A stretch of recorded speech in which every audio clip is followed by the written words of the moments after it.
Hello students, welcome back to the old school tutor. Kashmir JKSSB से जो conduct करने वाला है ये एग्ज़ाम। ये जो है एडवर्टीजमेंट नंबर 1 है जो आई थी 16 जुलाई को। इसमें जो टोटल नंबर ऑफ पोस्ट हैं वो 4002 है। ठीक, इसमें 30th जुलाई मतलब इस महीने के एंड से एप्लीकेशन लेना शुरू हो जाएगा और उसके बाद ऑलमोस्ट 30 दिन के लिए मतलब 29 अगस्त तक ये पोर्टल खुला रहेगा। मेरी आपसे एडवाइस ये रहेगी कि जो भी डॉक्यूमेंट्स इसमें हम नीचे देखेंगे क्या इंपॉर्टेंट है, या एक बार जो है आप इस पोर्टल पे विजिट करके जो 30th को खुलेगा, 30th 31st 1st 2nd 3rd के आसपास आप एक बार देखिए कि सारे इंपॉर्टेंट डॉक्यूमेंट्स क्या है। हो सकता है आपको कोई डॉक्यूमेंट अरेंज कराना हो, अपडेट कराना हो, तो 5th या 6th तक आप अपना डेडलाइन रखें फॉर्म भरने का, क्योंकि काफ़ी बार जो है कुछ प्रॉब्लम्स आ जाती हैं जो आपके पास डॉक्यूमेंट्स अवेलेबल नहीं होते हैं और बाद में जो है आपको ऐसा मौका जो है गंवाना पड़ेगा। तो इट्स बेटर कि आप 5th या 6th पहले अपना डेडलाइन रखें फॉर्म फिल करने का। उससे आपको पता लगेगा आपको कौन से डॉक्यूमेंट्स चाहिए होंगे और वो डॉक्यूमेंट्स आप अरेंज करेंगे। उसके बाद दूसरा डेडलाइन जो है आप 15th को रखिए, ठीक है। एंड लास्ट के 3 से 4 दिन तक जो है वेट नहीं करना चाहिए ऐसे किसी भी डेडलाइन का, क्योंकि उसमें सबसे पहले जो सर्वर होता है वो सर्वर बार बार डाउन हो जाता है, पेमेंट्स फेल हो जाती है, जिससे आपका मॉनेटरी लॉस भी हो जाता है और कभी कभी आपकी जो है एप्लीकेशन सबमिशन सक्सेसफुल नहीं होती है, ठीक है। देते हैं। इसके बाद है डोमिसाइल। डोमिसाइल जिनके पास होगी वैलिड डोमिसाइल, सबके पास जो मिली होगी उनको डेट ऑफ सबमिशन के डेट से पहले और मिली होगी कॉम्पिटेंट अथॉरिटी से, जो कि आपका तहसीलदार होता है। तो इसमें डोमिसाइल इंपॉर्टेंट है, that means it is for the people of JNK। उसके बाद जो वैकेंसीज है इसमें कोई भी चेंज इंक्रीज या जो जनरली नहीं होता है, बट इसमें ये लिखा गया है कि नंबर ऑफ वैकेंसीज इंक्रीज या डिक्रीज भी हो सकती है। इसके बाद हम एज लिमिट पे आते हैं जो इम्पोर्टेंट है। Open merit SC ST1 ST2 RBA ALC OBC EWS और गवर्नमेंट सर्विस में जो कॉन्ट्रेक्चुअल एम्प्लॉयज होंगे, इन सब के लिए सेम एज लिमिट है which is between 18 and 28, which means born between 1st January 1996 up to 1st January 2006। 18 से 28 साल के बीच में एज लिमिट है इन सारे सेक्शंस के लिए।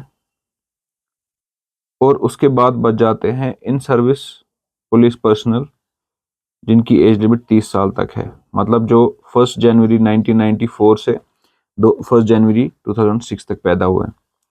उसके बाद जो SPOs हैं या वॉलंटरी होम गार्ड जो हैं, उनका 18 से लेके 40 जो है उनका एज लिमिट है, which means 1st January 1984 to 1st January 2006। Application fees जो है 700 रुपये है इसमें। एंड जो रिजर्व कैटेगरीज है SC ST1 ST2 और EWS उनका 600 रुपये है। और ये जो है नेट बैंकिंग क्रेडिट कार्ड या डेबिट कार्ड से पे होगा। इसमें UPI पेमेंट वगैरह नहीं होती है। तो अगर आप खुद फॉर्म भर रहे हैं, आपको या तो एक क्रेडिट कार्ड या डेबिट कार्ड अपने सामने रखना है और उसकी जो क्रेडेंशियल्स है वो रखने पड़ेंगे, या तो अगर आप नेट बैंकिंग यूज़ करते हैं वो रख सकते हैं। लेकिन बेटर रहता है कि आप जो है किसी कंप्यूटर सेंटर पे, नियरेस्ट कंप्यूटर सेंटर पे जाए, उनको सारी फॉर्मेलिटीज़ ऑलरेडी पता होती है, वो आपको बिफोर हैंड दे देंगे आपको क्या लिस्ट चाहिए डॉक्यूमेंट्स का। और एडिशनली आपको जो है खुद पेमेंट का टेंशन नहीं लेना पड़ेगा, वो आपसे कुछ 50-100 रुपये एक्स्ट्रा लेंगे और आपके बिहाफ पे पेमेंट भी कर देंगे।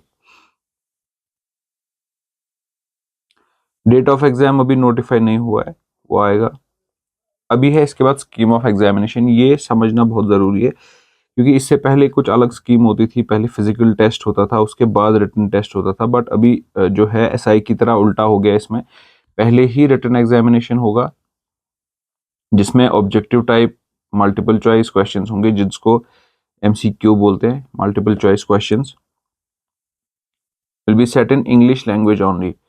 ये इंग्लिश मतलब अंग्रेजी जुबान के बगैर और किसी जुबान में जो है ये क्वेश्चंस आपको नहीं मिलेंगे। नेगेटिव मार्किंग होगी जिसमें 1/4 नेगेटिव मार्किंग होगी, जिसका मतलब है या तो एक क्वेश्चन का 1 मार्क होगा, और अगर आप इस क्वेश्चन को गलत मार्क करते हैं तो आपका 0.25 मार्क कट हो जाएगा। अगर आप छोड़ देते तो आपका कोई मार्क कट नहीं होगा। जो एनसीसी में जो है नेशनल कैडेट कॉर्प्स में जिनके पास वो सर्टिफिकेट होगी, जिनके पास सी होगी, सी सर्टिफिकेट, जितने मैक्सिमम मार्क्स इस पेपर में होंगे उसका 5% उनको एक्स्ट्रा मार्क्स मिलेंगे। जो एनसीसी बी कैटेगरी के होंगे उनको 3% मिलेंगे, और जो ए कैटेगरी के होंगे उनको 2% मिलेंगे extra from what they score. उसके बाद पहला क्या है, रिटन एग्जामिनेशन। दूसरा आएगा physical standard test. Physical standard test में क्या होगा, जितने लोग रिटन टेस्ट देंगे और जितने टोटल वैकेंसीज है, रिटन टेस्ट से वैकेंसीज की तरफ, टोटल नंबर ऑफ वैकेंसीज की तरफ 6 टाइम्स इस टेस्ट के लिए लोग सेलेक्ट किए जाएंगे। और वहां पे क्या देखा जाएगा, उनकी हाइट। फॉर मेल्स क्या है, हाइट मिनिमम कम से कम जो मेल 5 फीट 6 इंच होगा वो एलिजिबल है, इससे नीचे एलिजिबल नहीं है मेल्स। चेस्ट गिर्थ अनएक्सपेंडेड मतलब बिना सांस लिए जो है वो 32 इंच होनी चाहिए, और सांस लेके 33.5 इंच होनी चाहिए। फीमेल्स के लिए सिर्फ हाइट का क्राइटेरिया है which is minimum of 5 feet and 2 inches.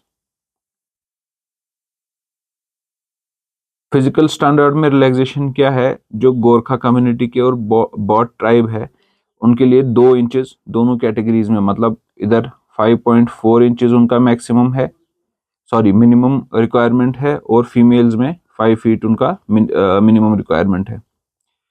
ये जब हो जाएगा इसके बाद आएगा फिजिकल एंड्योरेंस टेस्ट। ठीक है, इसमें क्या देखा जाएगा, पहले मेल्स को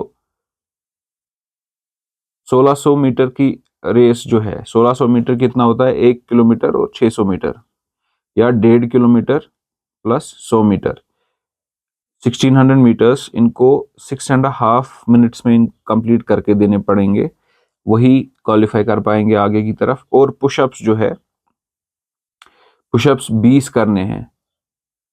और फीमेल्स के लिए क्या होगा, सेम 6.5 मिनट्स में, लेकिन ओनली 1 किलोमीटर 1000 मीटर्स जो है उनको क्रॉस करने पड़ेंगे।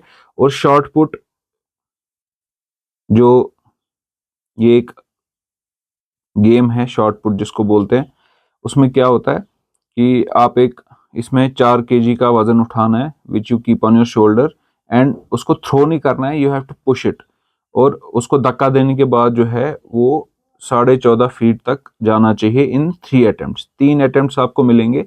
इसमें आपको ये जो 4 किलो का वजन है जो आपको अपने शोल्डर पे रखना है अपना एक हाथ यूज करके, और इसको धक्का मार के आपको 14.5 फीट से दूर फेंकना है। इसमें शॉर्ट पुट क्या होता है, इसको ज्यादा बेटर समझने के लिए आप YouTube से जो है इसका वीडियो चेक कीजिए। उसके बाद फिर से एक रिलैक्सेशन है किन के लिए, जो एक्स सर्विसमैन होंगे उनके लिए क्या रिलैक्सेशन है, जो 30 साल तक के होंगे उनका सेम है, पुशअप्स भी सेम है, टाइमिंग भी सेम है।